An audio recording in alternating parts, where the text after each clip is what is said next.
Hola a todos, ¿cómo están? Mi nombre es Lesma, espero se encuentren muy bien. Yo como siempre muy contenta de poder estar un día más aquí con ustedes y muy agradecida de que me estén viendo donde quiera que se encuentren. El día de hoy hablaremos del caso de Paris y Ella Bennett. Acompáñenme a ver todos los detalles.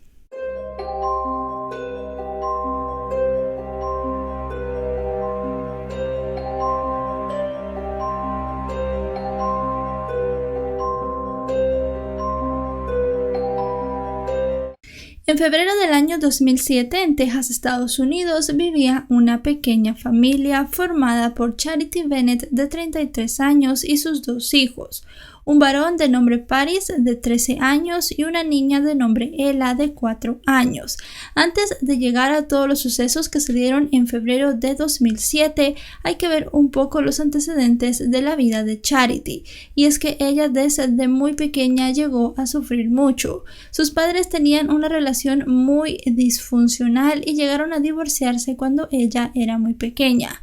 El divorcio fue bastante malo, hubo una gran pelea, más que todo por la custodia de Charity, que al final fue dada a su madre.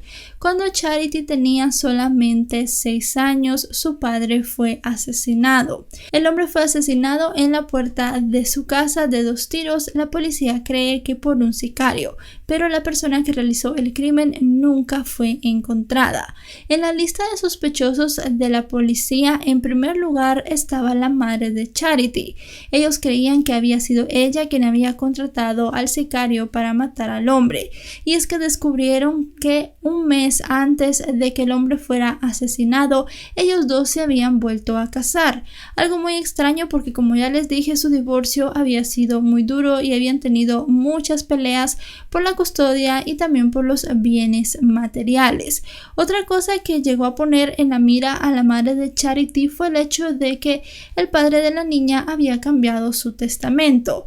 Originalmente él le había dejado sus negocios a su ex esposa, pero con la condición de que cuando Charity cumpliera 18 años, ella fuera la que administrara todo. Él cambió el testamento poniendo solamente a su esposa y quitando la cláusula que contemplaba a su hija. A la policía esto se les hizo demasiado extraño. La madre de Charity llegó a ir a juicio, pero fue absuelta por un jurado, ya que para ellos no había pruebas suficientes que pudieran hacerles creer que ella había contratado a alguien para matar a su esposo, más que todo porque la persona contratada nunca fue encontrada y el caso de la muerte del padre de Charity fue considerado un caso que nunca se resolvió. Desde ese momento la relación entre Charity y su madre comenzó a ser muy mala. La niña la culpaba por la muerte de su padre porque eso era lo que había escuchado de otros familiares, y cuando fue creciendo, Charity se fue poniendo cada vez más rebelde hasta que llegó a refugiarse en el alcohol y las drogas. Se volvió adicta a muy temprana edad y también intentó suicidarse en varias ocasiones. No llegó a terminar sus estudios, no terminó ni siquiera el bachillerato. Su madre la sacó de la casa cuando cumplió 18 años, dándole un fondo de dinero para que ya no volviera a pedirle nada. Charity estuvo viviendo en un apartamento hasta que quedó embarazada de su hijo Paris. Fue allí que ella decidió regresar a la casa de su madre y hacer las paces con ella. Cuando se enteró que estaba embarazada de su primer hijo, también Charity comenzó a dejar las drogas y por casi 12 años ella no volvió a consumir. En esos 12 años ella volvió a quedar embarazada y tuvo a su hija Ella. Ambos chicos son de diferente padre y las relaciones con estos dos hombres no llegaron a prosperar, así que Charity no pidió que ellos reconocieran a los hijos y fue por eso que los dos tenían el apellido solamente de ella. Como les dije, Charity estuvo sobria casi 12 años. Cuando su hijo Paris tenía 11 y su hija Ella 2, ella volvió a consumir drogas. Esta vez se sumergió en la cocaína, teniendo una gran adicción. Fueron más o menos 6 meses los que ella estuvo con esto. No se dedicaba a sus hijos, no tenía un empleo fijo. Realmente no se sabía ni siquiera bien en dónde estaba porque llegaba a desaparecer por varios días. La persona que se hizo cargo de los niños en ese momento fue su madre, pero no era una abuela amorosa y generosa, era todo lo contrario. No los cuidaba bien, así que el pequeño Paris, a su corta edad, se tuvo que hacer cargo de las necesidades más básicas de su hermana.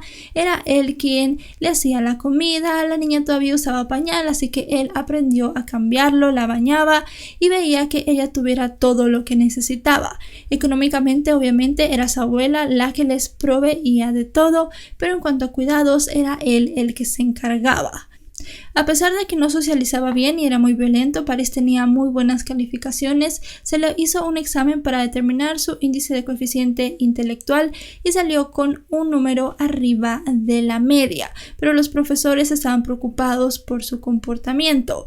La abuela también estaba preocupada porque el niño solía pegarle a las puertas, pegarle a las paredes, le hacía daño a los animales e incluso en una ocasión tomó un cuchillo y lo clavó en una puerta de la casa. Si se le decía algo, se le reñía en alguna cosa o se le llamaba la atención, Paris tomaba una actitud muy mala. Fue por eso que la abuela decidió internarlo en un centro psiquiátrico para que fuera evaluado, ya que en su familia había algunos antecedentes de enfermedades mentales. Al final se dejó salir a Paris de este lugar luego de hacerle algunas evaluaciones. Los médicos realmente no llegaron a recomendar mucho en esta situación y casi al mismo tiempo Charity también salió de rehabilitación y los tres volvieron a estar juntos. Cuando Charity se enteró que su madre había internado a Paris en un centro psiquiátrico, ella decidió alejarse de ella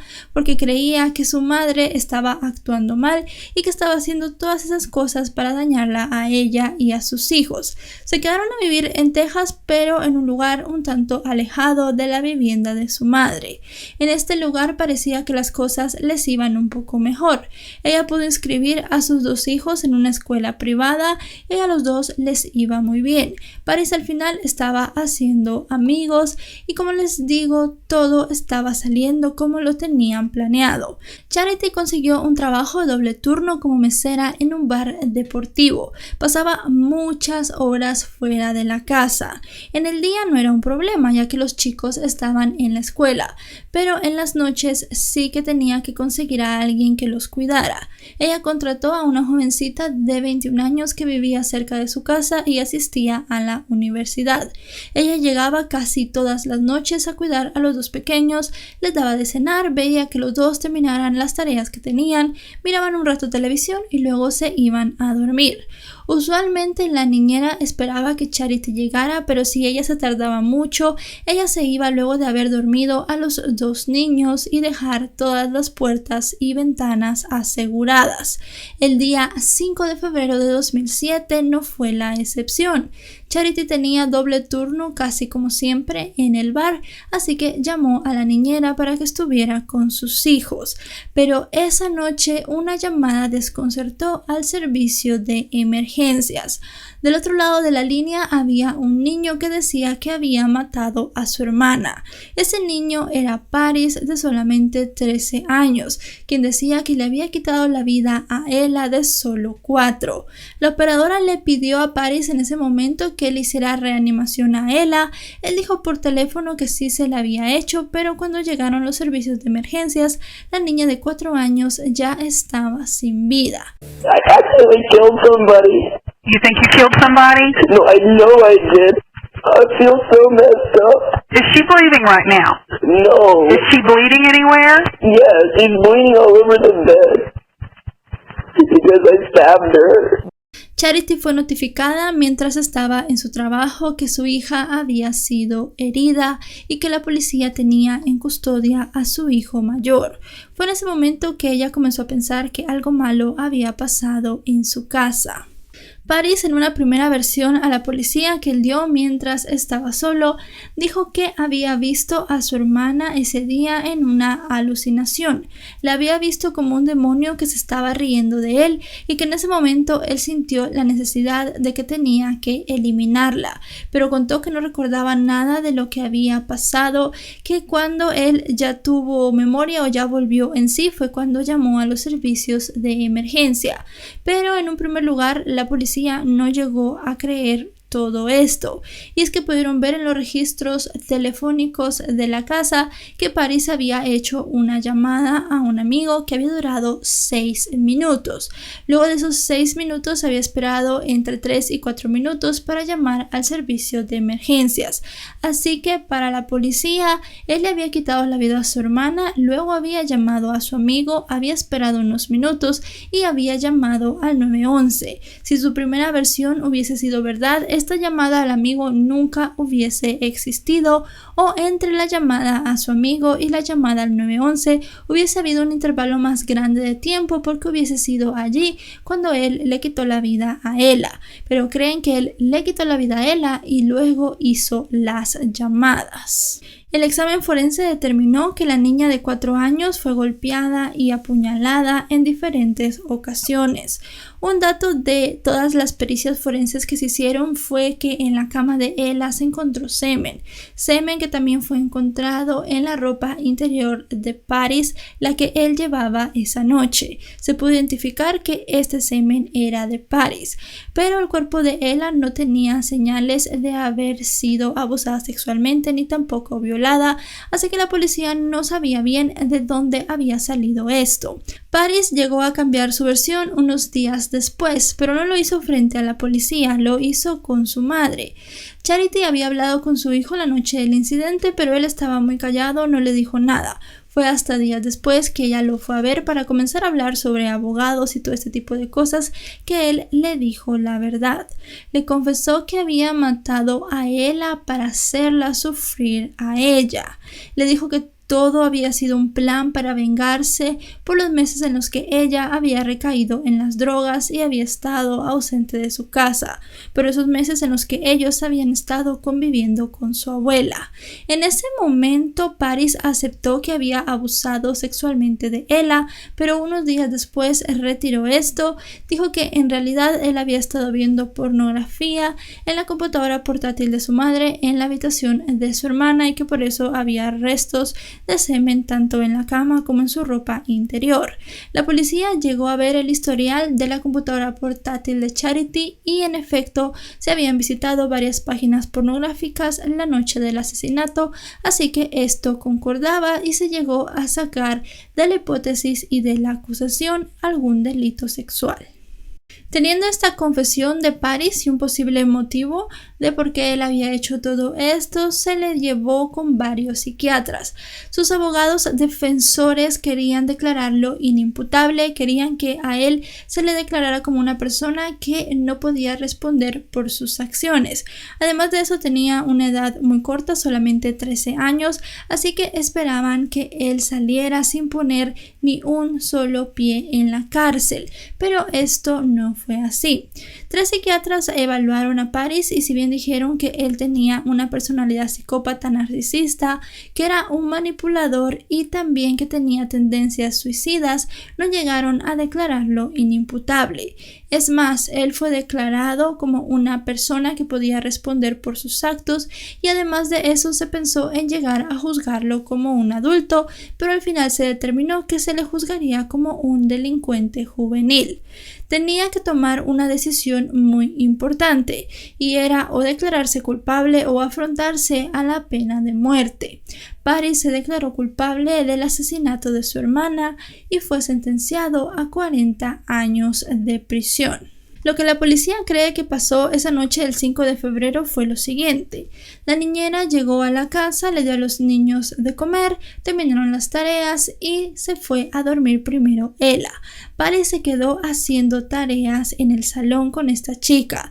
De alguna manera logró persuadirla para que ella se fuera temprano sin dejarlo a él en la cama. No se sabe qué le dijo, qué le ofreció o qué pasó que la niñera se tuvo que ir.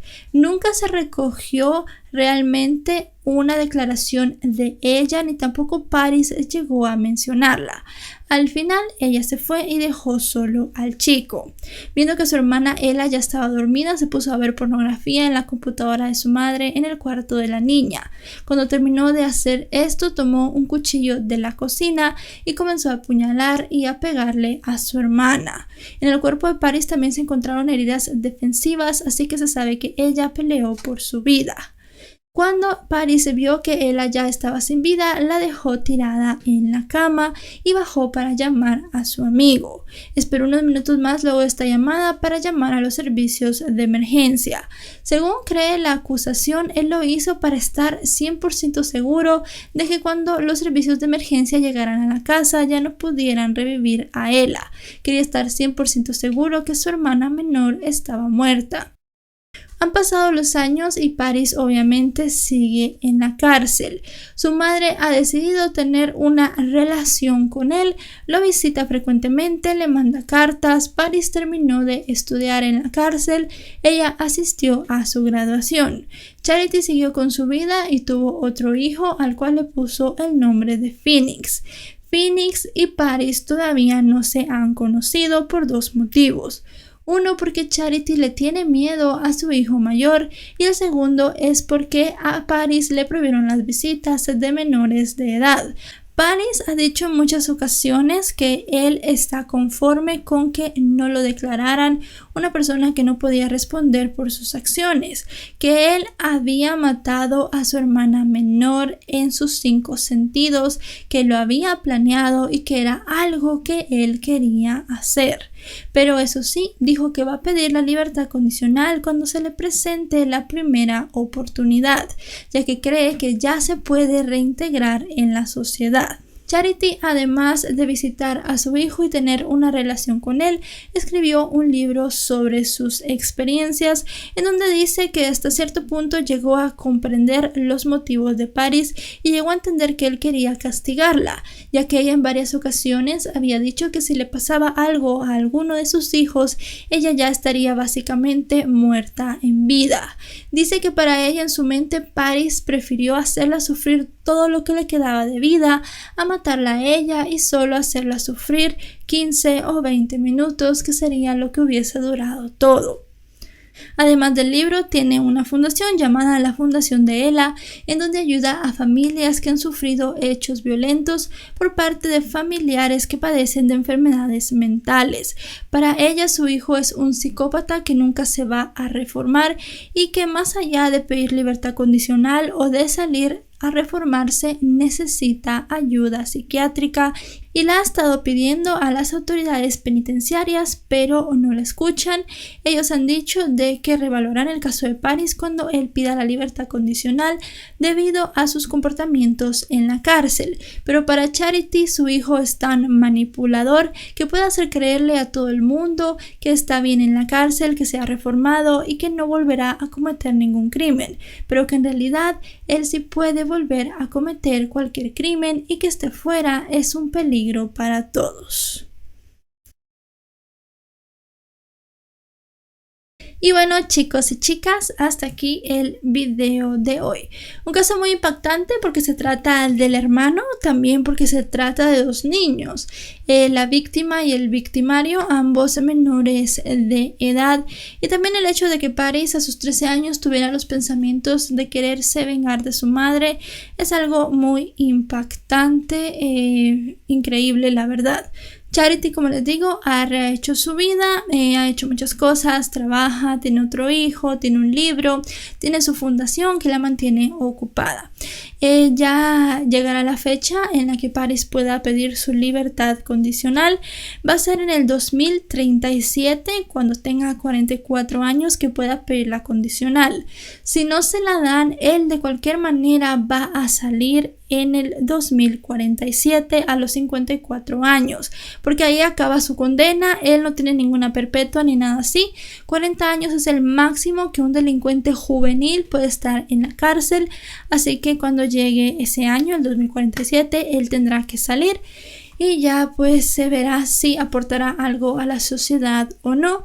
Para muchas personas, y creo que para casi todos en general, el va a volver a cometer algún delito, así que habrá que verse cuando llegue esa fecha.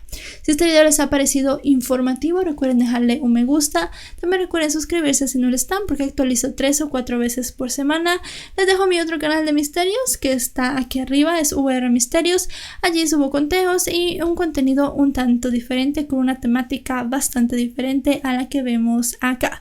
Síganme también en mis redes sociales, aparezco en Facebook, Twitter e Instagram como LesmaVR.